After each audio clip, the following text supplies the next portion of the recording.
وەزیری بەرگری ئەمریکا لە ویداوەستنە وەزیری بەرگری کۆریای باشوور کیم یۆنگ هیۆن لە پێنتاگۆن کۆبوونەوە و داوایان لە کۆریای باکوور کرد نزیکەی ئەو 10,000 سەربازەی کە بۆ ڕووسیا ناردووە بکشێنێتەوە.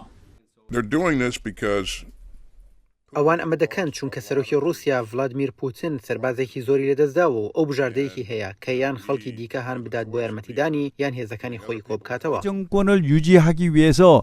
کیم جۆنگ ئون دوودڵ نەبوو لە فرۆشتنی گەنج و سەربازەکانی وەک بەکرێگیراو. من پێم وایە ئەم جۆرە چالاکیانە تاوانی جەنگن و نەک هەر دژە مرۆڤایەتین بەڵکو و دژە ئاشتیشن.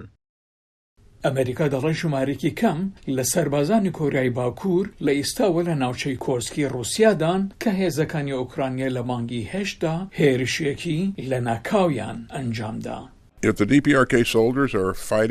ئەگەر سەربازانی کۆریای باکوور لەم شەڕەدا شان بەشانی سەربازانی ڕووسیا شەڕ بکەن و هێرش بکەنە سەر سەربازانی ئۆکرانیا، سەربازانی ئۆکرانیا مافی خۆیانە بەرگری لە خۆیان بکەن بەو چەکانەی ئێمە و لایەنانی تر دابینمان کردووە.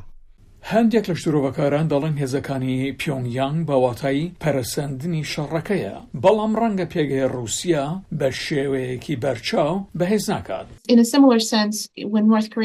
بە هەمان شێوە کاتێک کۆریای باکوور تۆپخانەی بۆ ڕووسیا دابین دەکرد تەنیا ئەو شتانەی کە پێشتر هەیبوو دابینی دەکرد.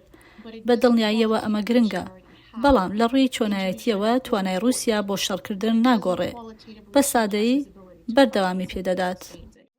وەزیری بەرگری کۆریای باشوور بە ڕۆژنامەنووسانی وت ئەگەری زۆرە کۆریای باکوور بە دوای چەکی ئۆتۆمی و تەکنەلۆژیای موشەکی باڵەستیکیدا بگەڕێت لە بەرامبەر ئەو سەربازانەدا.